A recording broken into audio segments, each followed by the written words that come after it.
Boa noite, amados. Boa noite. Mas a voz não sai.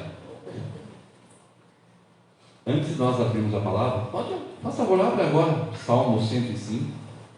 Pode deixar aberto ali. Mas antes de ler, nós vamos ter o nosso momento de oração. Salmo 105.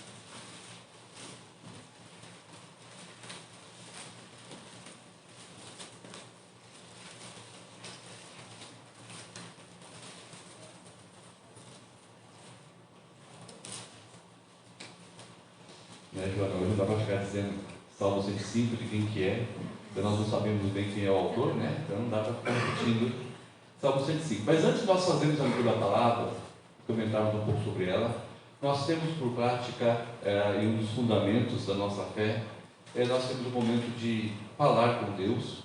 Na verdade, nesse culto, nós já estamos fazendo isso desde o início, com as orações, com a administração do início da palavra, com os louvores. Tudo isso faz parte de cultuar a Deus, nessa relação íntima com Deus. Mas a Bíblia nos ensina que nós em casa, ou no carro dirigindo, nós temos que ter uma experiência e uma atividade pessoal com Deus. Eu lembro que antes da pandemia, sem máscara, eu andava falando, dirigindo, e às vezes as pessoas ficavam preocupadas, as pessoas pensam que eu estou meio louco, né? Eu paro de falar. Com a máscara agora, às vezes dá uma enganadinha, mas sempre falando com Deus. A Bíblia fala que nós temos que ter uma vida com Deus pessoal, mas também ela revela que quando o povo de Deus se reúne para clamar ao Senhor por milagres, por direção, por sabedoria, ou seja, qual for o projeto pedido, Deus responde. É verdade que nem sempre a resposta é o sim que você quer, ou o não que você deseja, mas Deus nunca deixou de responder. Então, ore individualmente sim, mas aqui na casa de Deus é o lugar que nós temos para, como povo de Deus, povo escolhido, povo santo, povo salvo em Cristo, de nos relacionarmos como um povo na presença de Deus. Nós temos recebido vários pedidos, no WhatsApp também, pedidos de cura, conversão, transformação, de mudança de vida, mudança de coração, milagres e muitas outras coisas. E nós oramos pedindo para que Deus age, Deus faça alguma coisa, e Ele faz. É isso que nós vamos fazer nesse momento como igreja.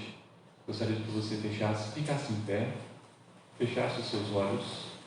Então nós, mais uma vez, pedimos a Deus, como igreja, e também já pedimos pela direção da palavra que nós vamos ouvir nessa noite. Pai, nós te agradecemos, Deus. Te agradecemos por esse momento. Obrigado, Senhor, por termos essa igreja, por fazermos parte de um povo, por estarmos aqui como povo do Senhor, cantando louvores ao Senhor, cantando sobre esse amor de Deus tão gracioso, sobre essa graça sobre graça, sobre essa presença maravilhosa do Senhor.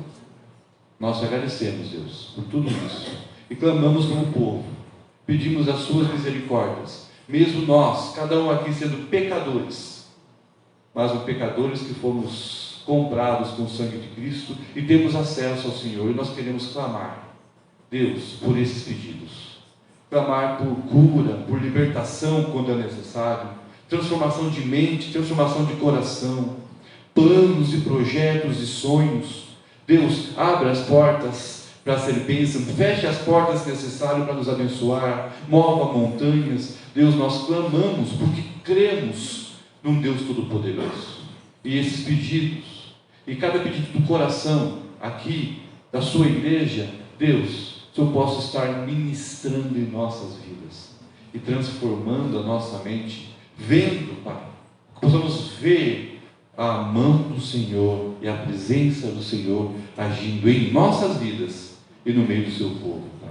Pedimos também, Deus, que abra a nossa mente agora e o nosso coração para que possamos ouvir, fazer a reflexão da sua palavra e que isso transforme a nossa maneira de olhar para o Senhor e olhar para esse mundo.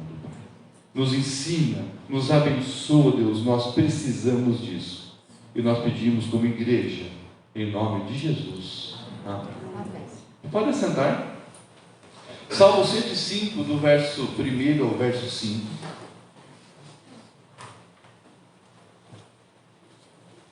Hoje vocês observaram que eu estou com a camisa verde. Eu não vou fazer piada sobre o Palmeiras ganhar do Flamengo, mas nós vamos rumo ao Mundial, não se preocupe.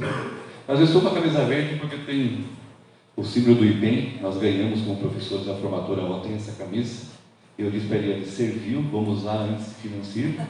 Mas, e nós viemos aqui especialmente para falar sobre esse projeto também como gratidão, né, de 2 anos de trabalho.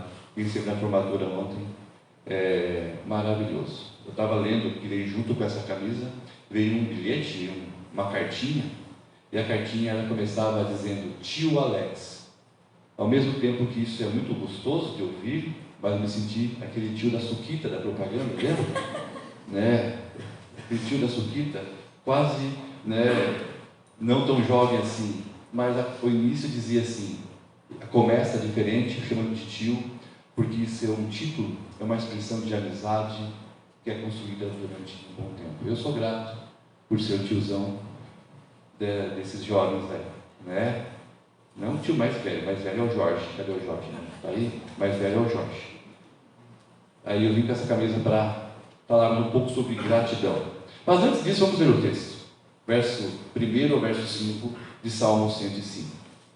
Rendei graças ao Senhor, invocai o seu nome, fazei conhecidos entre os povos os seus feitos. Cantai salmos, narrai todas as suas maravilhas. Gloriai-vos no seu santo nome, alegre-se o coração dos que buscam o Senhor. Buscai o Senhor e o seu poder, buscai perpetuamente a sua presença. Lembrai-vos das maravilhas que fez, dos seus prodígios e dos juízos de seus lábios. Amados, eu estava pensando essa semana nesse texto. Eu comentava com os meninos e as meninas do IPEM que esse foi um texto difícil de achar essa semana, devido às grandes correrias. Nós vemos aí de 2, 3 semanas de muitos eventos, não é? Nós tivemos o Chá de Primavera, nós tivemos o Bazar, tivemos o Grupo E, o Congresso e ontem a formatura. Então nós tivemos uma semana muito corrida e a equipe de trabalho da igreja correndo, reunião, organizando. A gente pouco tempo tinha para parar, né, e planejar os nossos dias, o nosso dia, porque o nosso coração e mente estava envolvido nos trabalhos da igreja. Cansativo, mas eu louvo a Deus porque nós temos muito trabalho nessa igreja. Então eu fiquei pensando, mas nada mais, nada menos melhor do que falar de gratidão. Trabalho que nos dá gratidão. Aí eu fiquei pensando, eu tenho muitos motivos para ser grato a Deus. E a pergunta que eu quero fazer para você nessa noite é: gratos a Deus sim, mas quais são os motivos que você tem para agradecer a Deus? Chega no final do ano, daqui a alguns dias, e possivelmente surge sermão falando sobre retrospectiva do ano, e para muitos nem quer fazer desse ano uma retrospectiva, porque pode ser ruim. Mas eu queria perguntar, nesse ano, quais são os motivos que você tem para ser grato a Deus? Eu tenho aqui algumas coisas para dizer. Sexta-feira eu recebi um WhatsApp de uma irmã, onde nós temos visitados, mais alunos do IPEM, que agora são missionários, não são mais alunos, tem visitado, tem dado estudo, e uma das visitas que eu e a Letícia fizemos, nós oramos e nós conversamos muito com essa irmã sobre a necessidade de um trabalho. Ela disse que se inscreveu para alguns concursos, algumas provas, para ser professora, e que nós estávamos orando, e ela estava clamando a Deus, porque ela precisava passar, ela precisava desse trabalho. E ontem sexta-feira eu recebi um WhatsApp dela, né, quando eu vi assim, eu falei, opa, está acontecendo alguma coisa, né, vamos para lá. E quando eu vi o WhatsApp, ela estava feliz da vida, e veio correndo no sentido do WhatsApp, trazer a notícia e dizer assim, ela me chamou, pastor, passei no concurso, tanto aqui como em Chopinzinho, para o ano que vem. Obrigado pelas orações que vocês estavam fazendo. Ela estava feliz. São poucas pessoas que ficam felizes porque arrumam um trabalho. É verdade, né? Mas ela estava feliz porque ela conseguiu, Deus abençoou, ela foi agraciada com o que ela mais precisava, o sustento dela e da sua família através do meu trabalho. Quando eu recebi aquele álbum, eu fiquei muito feliz. Mostrei para a Eliana, dizendo: olha que bênção, né? Poder falar com o irmão, falar com um amigo, contar dizendo: eu fui agraciado e quero compartilhar isso com você. Bem, ontem na formatura, os alunos passaram um vídeo que eles falavam sobre um pouquinho do empenho. A maioria dos alunos estava tirando sarro de alguém, porque eles são muito corneteiros. Mas algumas expressões, eles falavam sobre gratidão, transformação, mudança, objetivo, sonhos.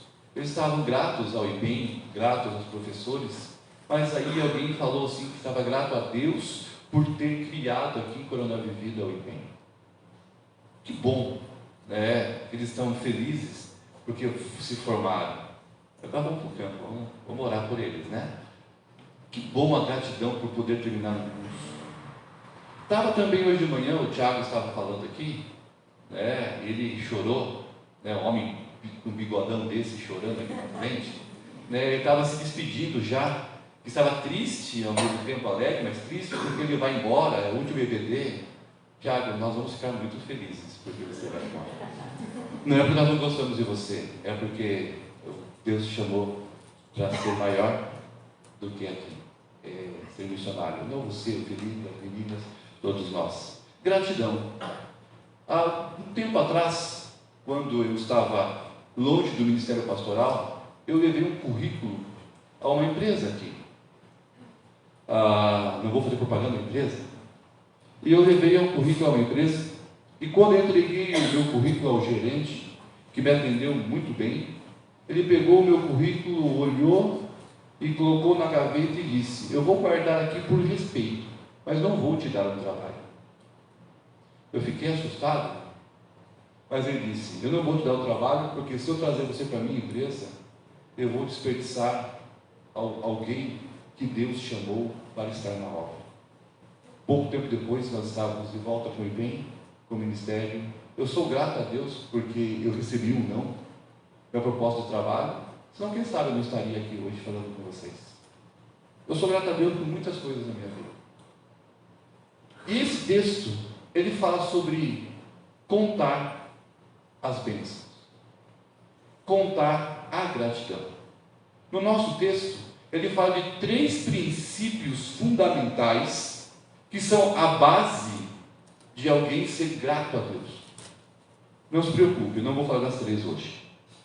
Quero falar, dar ênfase em um fundamento, conforme o texto. Vamos voltar para o texto? Do verso 1 ao verso 5, ele vai dizer assim: rendei graças ao Senhor, invocai o seu nome, fazei conhecidos entre os povos os seus feitos, contem aos povos os feitos de Deus, cantai-lhes salmos, narrai todas as maravilhas que Deus tem feito, gloriai-vos no seu santo nome, alegre-se o coração dos que buscam a Deus, buscai o Senhor o seu poder, buscai isso perpetuamente a sua presença, lembrai-vos das maravilhas que Ele fez. Todo o verso 1 ao 5, ele traz 3 princípios, mas eu quero destacar hoje aqui é o princípio de que é um imperativo ativo no verbo hebraico, dizendo Deus assim que é o nosso papel como pessoas que já conhecemos a Cristo, é nosso papel como pessoas gratas e que têm uma vida com Deus, né? É o nosso dever, é nossa obrigação contar as maravilhas que Deus tem feito, por 2 motivos. Primeiro, quando eu trago à memória aquilo que Deus fez e faz, isso me traz esperança. Quando eu conto as maravilhas de Deus, primeiro, eu edifico a mim mesmo, porque eu vou encher a minha mente, eu vou encher o meu coração de conhecimento, de reconhecimento, de gratidão a Deus. Então por isso eu falo assim: conta, narre, cante. Tem um hino que diz assim, conta essa história, cantando assim, Cristo Jesus.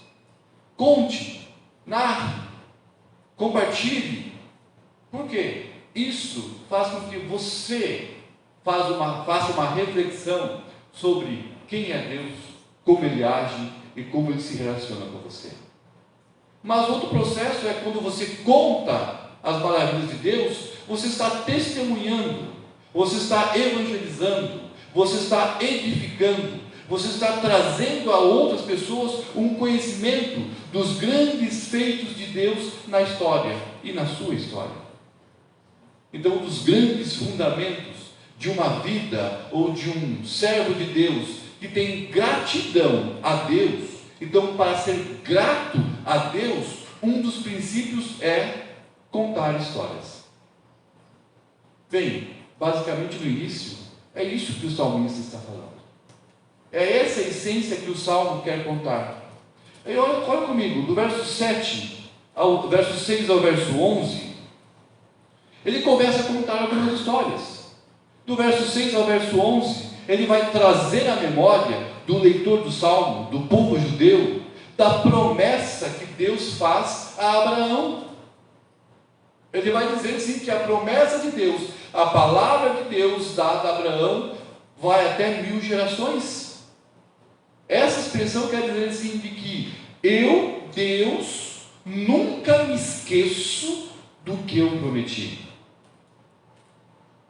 Então, quando ele começa a narrar o chamado de Abraão, a aliança com Abraão, dizendo que Abraão ia ser uma bênção por onde passar, e que de Abraão viria Cristo, e em Cristo seriam benditas todas as famílias da terra, o autor está contando essa história dizendo: eu estou contando a história de um Deus que não esquece de suas promessas, um Deus que cumpre todas as suas palavras.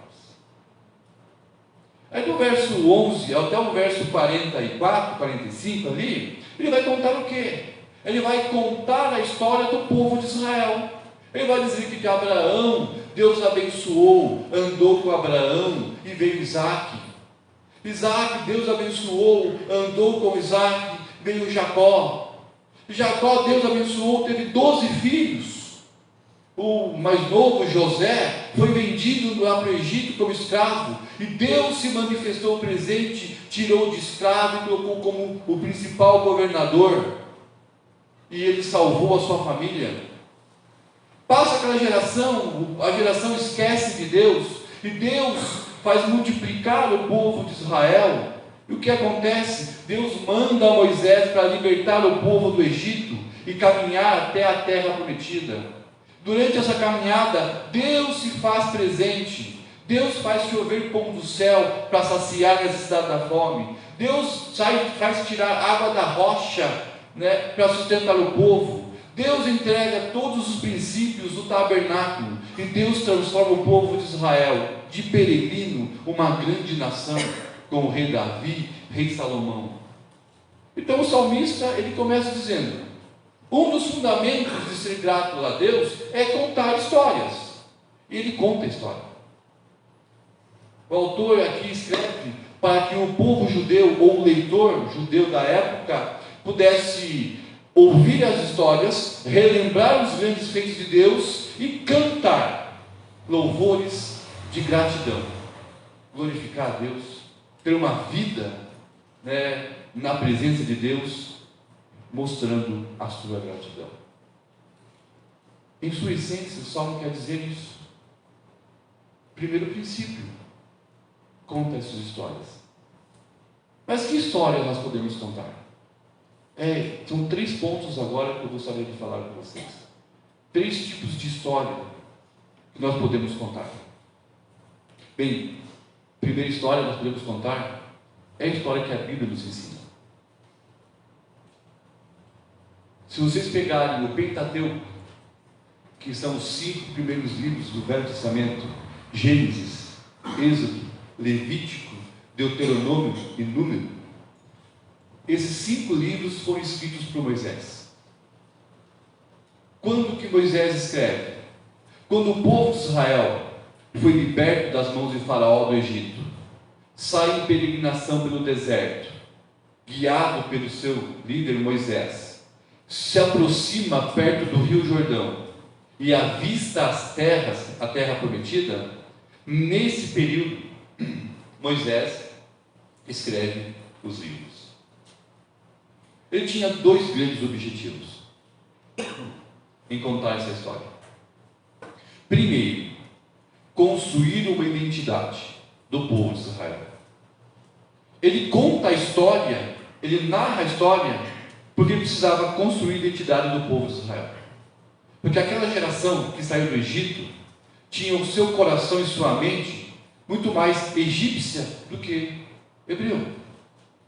Ele foi formado, nasceu aquela geração desde pequenininho até o mais velho, foi formado numa cultura egípcia, numa sociedade egípcia, numa educação egípcia, numa culinária e numa religião politeísta dos deuses do Egito. E na caminhada, Moisés precisava ensinar aquele povo de onde eles vieram, quem eles são e qual o propósito para a vida deles. Sabe como Moisés faz isso? Contando uma história. E a história dele, ele começa mostrando em Gênesis: Deus criou todas as coisas. Deus criou em 7 dias e criou o homem e a mulher. Mas o pecado, através da serpente, Satanás, entrou no mundo e os primeiros homens começaram a se matar. Deus tinha que agir. Depois veio a Torre de Babel. Depois veio Noé. O mundo estava em total depravação. O estudo de hoje de manhã, escola dominical. Aí Deus não só exerceu o seu juízo, mas como preservou uma família, uma redenção. Depois de Noé veio Abraão, veio Israel.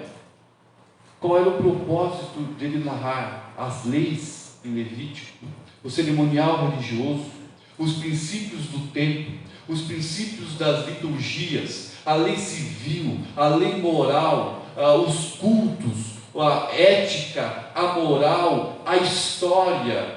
O Pentateuco é Moisés contando ao povo a história do agir de Deus, desde a criação do mundo, da formação do povo e até agora, aonde eles estavam vivendo. Esse era o objetivo. E quando o povo começasse a ter as respostas, da onde eu vim, quem eu sou e para que eu nasci, eles passam agora a ter um olhar para com Deus diferente e dizer: obrigado, Senhor, porque a nossa história é assinada pelo próprio Deus. Nós temos que contar essa história. Nós temos que contar e ainda continuar a história que Moisés não conta, de que dessa história toda de povo de Israel nasceu Jesus, que morreu numa cruz, que pagou o preço, mas que ressuscitou ao 3º dia, e Ele é a garantia, é o penhor, é o nosso libertador que nos leva ao céu. Quando nós contamos as histórias bíblicas para outras pessoas, nós trazemos à nossa memória o que nos dá esperança, que é um Deus que age na história. Mas nós colocamos no coração de quem está ouvindo um desejo de conhecer, de se render, ou se já é cristão, de ser grato ao Deus que ele serve, que é um Deus que age na história. Por isso que nessa igreja, por isso que esses jovens do IPEM que se formaram, por isso que os missionários dos campos, eles contam histórias da ação de Deus no meio do seu povo. Porque contar histórias é reconhecer quem é Deus e como Ele age. E isso é o princípio de gratidão. Bem, tem outro tipo de história, além do que a Bíblia nos ensina, que é a história da igreja, que é a história do cristianismo. Os alunos do empenho tiveram 4 anos de história, e naquele papelzinho que eles colocaram, tinha uma frase que eu quero destacar aqui. Dizia assim que a história que eu contava, eu transformava os mocinhos em vilão e os vilões em mocinho. Porque nós não ficávamos fantasiando a história, nós contávamos a história como tem que ser contada. Porque os mocinhos da fé cristã também eram pecadores, como nós somos, também erraram na história, e até mesmo os erros são para aprendizado. Aí eu fiquei pensando, mas que história eu posso contar da igreja? E me veio uma coisa de gratidão muito grande. Eu queria que você olhasse para o lado. Quantas pessoas tem ao seu redor? Faltou bastante hoje. Algumas já são aqui patrimônio histórico da igreja presbiteriana, já foi tombado como patrimônio histórico, está aqui tanto tempo, que bênção. Alguns estão chegando agora, né? Alguns são visitantes. Sejam bem-vindos à casa do Senhor. Eu queria que você olhasse que nós temos aqui alguns ar-condicionados. De vez em quando dá alguns atritos. Alguns mais calorosos querem que deixe mais frio o ar. Alguns querem que esquente o ar. Alguns querem que ligue o ar. Outros querem que desligue o ar. Nunca vai contentar todo mundo. Mas que bênção ter o ar. Né? Olha a cadeirinha que estão falando que vocês têm. Eu, quando comecei nessa igreja, era um banco duro. Né? E já participei de igreja, no campo missionário, que era um banco de madeira sem encosto. Mas veja como é estofadinho. E é tão gostoso esses bancos que alguns irmãos até dormem. Né? Até dormem às vezes. Né, Tiago? Dá umas cochiladas. Né? Olha que luzes bonitas. Olha o microfone de qualidade. Som, os instrumentos. Eu quero dizer que para você ter todo esse conforto que vocês têm aqui, muita gente chorou, muita gente ficou sem dormir, muitas famílias perdeu a comunhão com seus pais, mães, porque eram homens e mulheres que estavam envolvidos na obra, aqui na vida, que largaram tudo e pagaram o preço. Se hoje nós usufruímos de tudo isso, de graça e de conforto, é porque alguém pagou o preço. E não foi eles. Mas vamos um pouco mais para trás. Poderíamos começar desde a Reforma Protestante, 1517. Poderíamos falar da Reforma Calvinista, da Reforma Anglicana, né? Mas não vamos pegar tão longe. Vamos pegar o Brasil. Nós estudamos com os alunos que em 1555, no Rio de Janeiro, na Baía de Guanabara, né, tinha um governador, né, Ville-Gaillon, simpatizante do cristianismo, onde o Brasil era o Brasil colônia, né, onde os jesuítas, os portugueses dominavam, exploravam o Brasil. Ville-Gaillon manda uma carta a João Calvino, e João Calvino envia para cá 14 missionários. 14 missionários franceses, huguenotes. Isso significa, eram presbiterianos, vamos dizer assim, franceses, que vieram para o Rio de Janeiro, né, na Baía de Guanabara, e surgiu na história, pode pesquisar, Antártica Francesa. Esses homens ficaram aqui por um tempo no Rio de Janeiro, pregando o Evangelho, realizando escolas dominicais, realizando o culto, montando escola. Porém, os princípios de fé deles ia contra todo o princípio social, cultural, de pecado e religioso que estava no Brasil. Esse homem, Ville-Gaillon, que pediu a vinda deles, se tornou o grande inimigo. E deu uma oportunidade para que esses 14 voltassem para a França. 5 ficaram. 4 ou 5 ficaram. E esses 5 que ficaram foram mortos. Um se submeteu a trabalhar como alfaiate desse governador. Outros foram perseguidos e mortos. Um foi enforcado. E o próprio padre Anchieta puxou a cordinha para que fosse enforcado. E antes de morrer, esses 5 escreveram um dos grandes manuais, uma das grandes confissões de fé, a Confissão de Fé de Guanabara, que até hoje é um documento histórico da igreja presbiteriana. Deixaram frutos lá.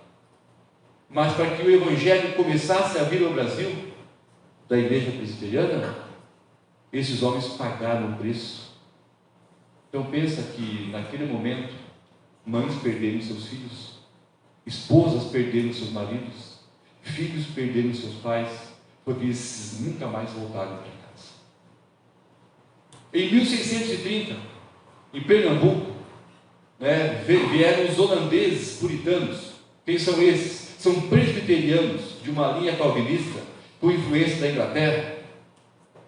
Vieram ao Brasil, também montaram em Pernambuco uma colônia holandesa protestante, presbiteriana, e começaram a pregar o evangelho, a transformar a cultura, transformar a sociedade, transformar o povo, e as coisas começaram a mudar. Mas Mendes Sá montou uma excursão e perseguiu, fez a insurgência pernambucana, e expulsou os holandeses de lá. Queimaram, enforcaram, mataram praticamente todos aqueles que vieram, deixando alguns frutos apenas perdidos. Mas homens morreram, famílias foram destruídas, porque pessoas vieram ao Brasil pregar o evangelho, implantar o presbiterianismo. Em 1808, quando Dom João VI veio ao Brasil, ele abre a fronteira comercial, porque ele queria, com a sua família imperial, real, ter os luxos que tinha em Portugal. Então ele abre o porto comercial para que os profissionais liberais viessem atender a coroa. E com isso vem vários protestantes. Chega aqui dois principais. Ashfield Green Symington, em 12 de agosto de 1859. Seu cunhado, Alexander Blackford, e conhece um ex-padre, José Manuel da Conceição. Esses três homens começam a andar São Paulo, Rio, Minas e até o Paraná, fazendo missões, pregando a fé reformada.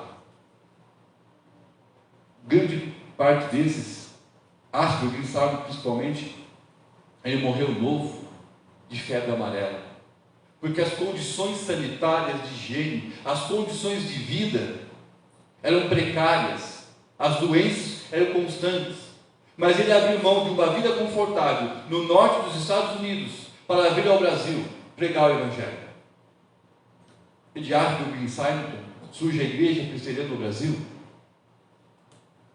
E dessa influência, o evangelho presbiteriano calvinista, ou a Bíblia como nós ensinamos, está no Paraná. Chegamos ao Coronel de Vida, onde homens, médicos, pastores, Mitsu, Enéas, médicos, pastor João Chubijac, Leonardo, pastor Milton Rubens Ripley, pastor Marcos, pastor Leandro, outros pastores que passaram por aqui, deixaram suas histórias, alguns mais incisivos, outros menos. E hoje nós temos essa igreja confortável, ativa, que tem muitos eventos. Vocês perceberam que para nós estarmos hoje aqui reunidos, muito sangue, muito choro, muitas vidas, muito trabalho de homens da história, longe e aqui, tiveram que acontecer para que você e eu hoje pudéssemos estarmos aqui adorando a Deus. Todo café da manhã que a igreja faz,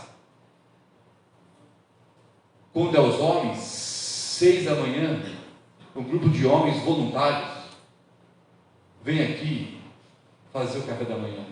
Quando as mulheres estão aqui, quando tem um almoço, quando tem um chá, quando tem qualquer tipo de evento, nós encontramos pessoas voluntariamente trabalhando para que o evento seja um sucesso. Então toda vez que você sentar, tomar um café, comer um pãozinho, ficar no almoço, ou receber uma lembrancinha dessa igreja, como essa camisa que eu recebi, por trás disso tem muito suor, muito pessoas voluntárias, pessoas que abrem mão do seu tempo, e às vezes contribuem do próprio bolso, que chora, que entra em atrito, mas faz acontecer. Então, contar a história da nossa igreja é reconhecer que Deus tem um plano na história, e por meio da igreja e na igreja, Ele vai agindo e faz acontecer. E se temos hoje o privilégio de termos essa igreja, é porque Deus levantou pessoas na história que pagaram o preço, e nós usufruímos, porque as pessoas serviram. E nós temos que reconhecer isso. Nós temos que reconhecer a bênção que nós temos, porque as pessoas pagaram o preço. E as pessoas pagaram o preço porque são gratas a Deus pela história da vida delas. Esse é o terceiro ponto: história da vida de cada um. Que história você tem contado? Falei de Israel, que a Bíblia ensina. Falei da história da igreja, que nós temos que conhecer e valorizar homens e mulheres que sofreram e sofrem, se dedicam para que você tenha um conforto e atividades de adoração a Deus.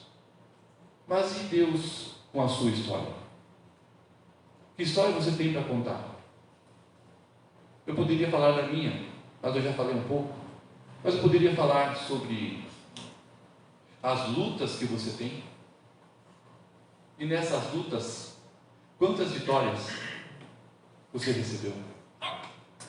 Nas dificuldades da caminhada, quanto aprendizado você recebeu? No dia a dia do desespero, do clamor, quantas vezes você clamou e ouviu a voz de Deus? Quantas vezes? Eu comentava aqui com um grupo esses dias, um tempo atrás, eu estava em casa, triste, e eu fui jogar videogame uma noite. E jogando videogame, no jogo, Deus falou comigo. Alex ficou louco agora, né? Deus falando no jogo, depois para mim eu conto essa história para você. Deus falando comigo, e eu me quebrando o coração, dizendo: Deus, o quanto eu sou orgulhoso e duro. Que história você tem contado? Bem, você tem reconhecido Deus agir na sua vida? Sabe, vou dar um exemplo só de como você pode reconhecer Deus agir na sua vida. Eu não sei como você conheceu Jesus. Eu não sei se foi pelo evangelismo de alguém. Eu não sei se foi no estudo bíblico, ou se foi num culto, se foi ouvindo uma live, um louvor, uma música, ou se foi através de uma doença. Eu não sei qual foi o método que Deus usou para falar no seu coração. Você sabe. E esse método tem alguém por trás. E geralmente é alguém que cantou, ou que te entregou o folheto, ou que orou com você, ou que te evangelizou.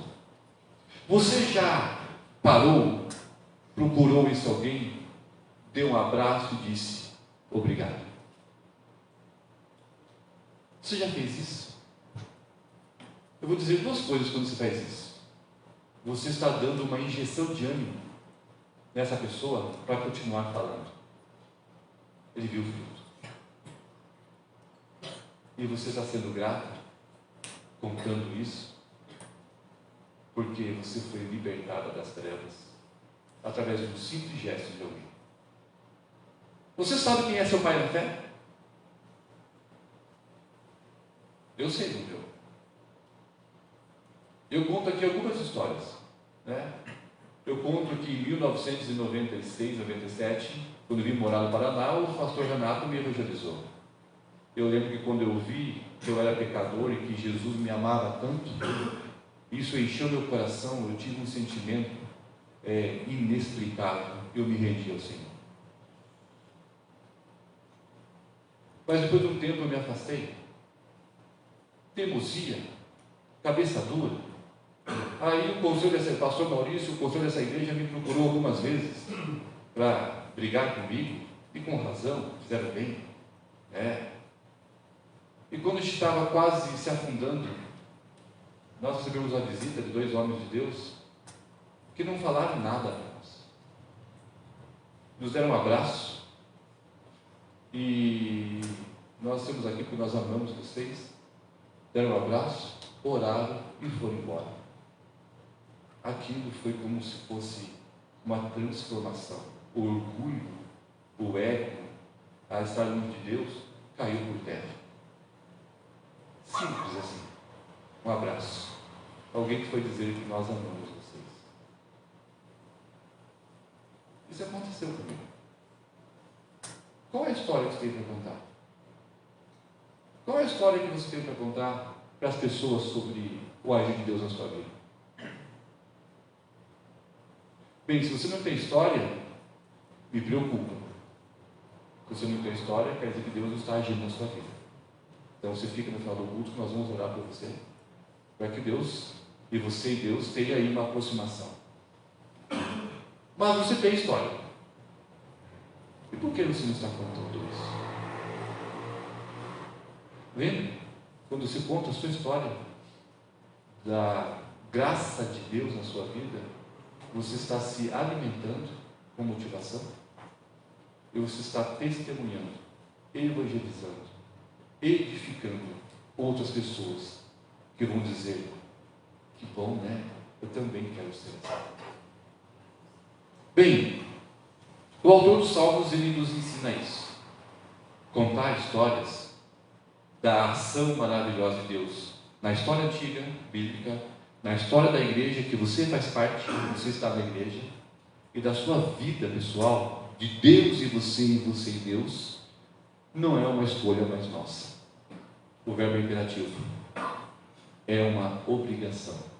Porque ele é um fundamento, ele é um critério, ele é uma das exigências de gratidão.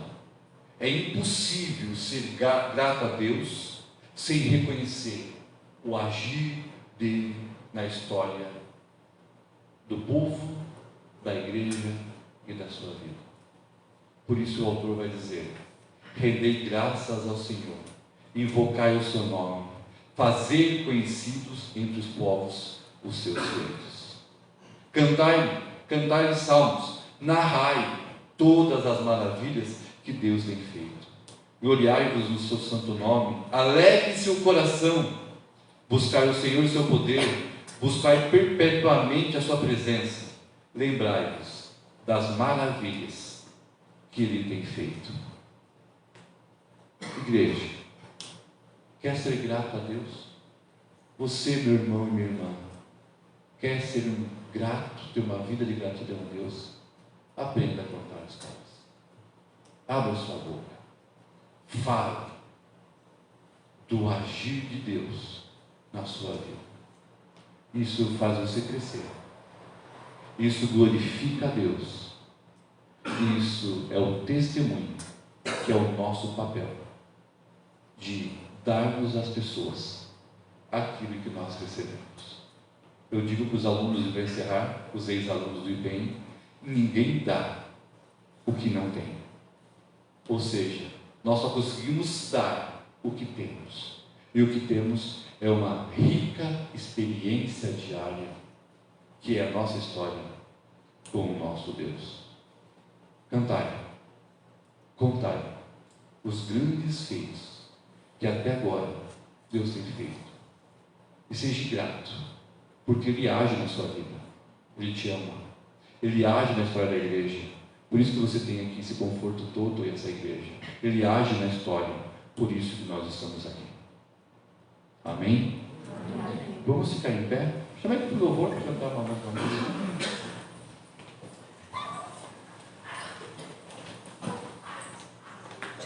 Nós vamos cantar mais um cântico, então nós vamos orar para encerrar. Na verdade, eu vou orar para encerrar, aí nós cantamos um cântico e após o cântico está encerrado esse culto. E lembre-se, essa semana, encontre alguém na rua, na escola, no trabalho e conte a sua história. Mas conte a parte boa. A parte ruim faz que Jesus mudou. Jesus mudou a parte ruim. Mas conte a sua história. Vamos orar. Feche seus olhos. Pai, nós te agradecemos, Deus. Te agradecemos porque a sua história é contada na palavra e nos ensina a sermos gratos ao Senhor. Grato porque o Senhor conduz a história e nos deu Jesus. Gratos porque o Senhor conduz a história e nos colocou aqui nessa igreja. Gratos porque o Senhor conduz as nossas vidas e nos dá histórias para contar. Nos ensine a contar como gratidão e reconhecimento da presença do Senhor em nossas vidas, Pai. Nos dê uma semana a sua presença. Eu peço, Pai, em nome de Jesus. Amém.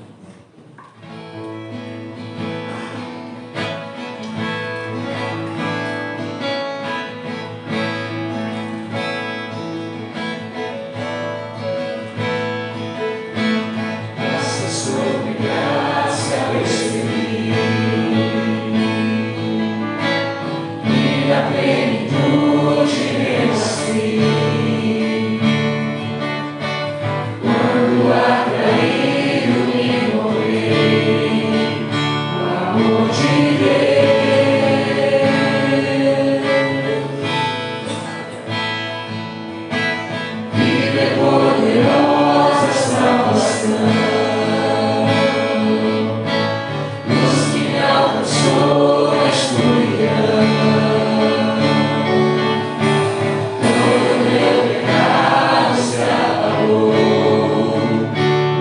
Hoje